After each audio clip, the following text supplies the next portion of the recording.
Amerika Serikat disebut telah mengalami kemunduran signifikan dalam hal operasi drone, mengingat kurang lebih 30 drone MQ-9 Reaper militer Washington dilenyapkan Iran dengan cara ditembak jatuh atau bahkan dihancurkan.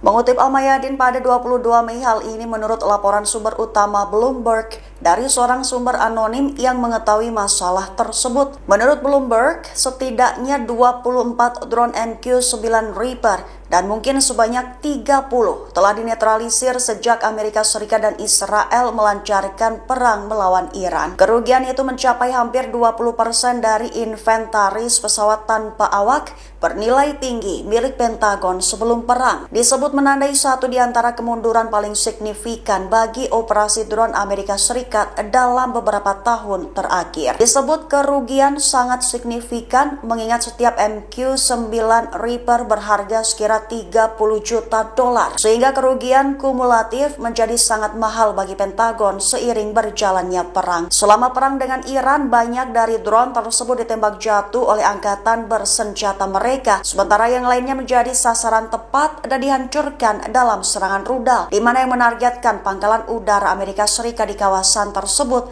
atau hilang dalam kecelakaan operasional. Jet tempur Rusia nyaris bertabrakan dengan pesawat mata-mata Inggris di atas Laut Hitam.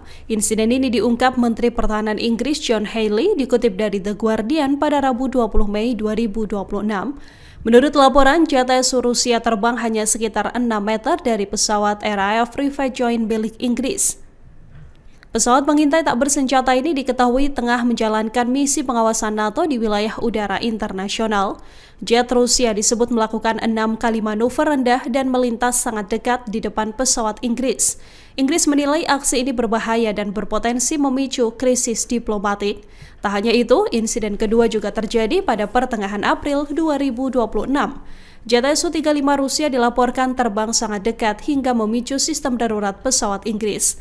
Autopilot pesawat mata-mata RAF bahkan sempat nonaktif akibat manuver tersebut. Healey mengatakan tindakan pilot Rusia sebagai insiden berbahaya dan tidak dapat diterima. Pesawat RAF Revenge Joint sendiri mampu melakukan pengawasan elektronik hingga radius 150 mil.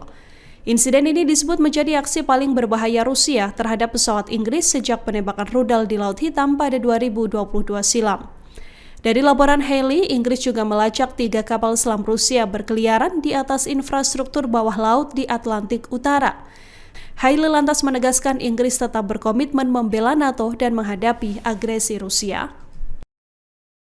Keterlibatan masif Amerika Serikat dalam membela Israel dari serangan Iran berdampak pada menipisnya stok persenjataan Pentagon. Berdasarkan laporan The Washington Post pada Jumat, 22 Mei 2026, AS telah meluncurkan lebih dari 200 rudal pencegat PHAAD atau sekitar setengah dari total inventarisnya, serta lebih dari 100 rudal SM-3 dan SM-6 dari kapal perang di Mediterania Timur. Jumlah kontribusi AS ini bahkan melampaui total rudal yang digunakan Israel sendiri, yang tercatat menembakkan kurang dari 100 rudal Arrow dan sekitar 90 rudal David Sling untuk menghalau serangan Iran, Houthi, dan Hizbullah. Kelangkaan pasokan di Pentagon ini memicu kekecewaan di antara sekutu Arab AS di kawasan Teluk, karena permintaan pengisian ulang rudal pencegat mereka diabaikan. Di tengah situasi tersebut, dinamika pertahanan regional bergeser dengan langkah Israel yang mengirimkan baterai Iron Dome serta personel militernya untuk membantu memperkuat sistem pertahanan udara Uni Emirat Arab selaku mitra Arab terdekatnya.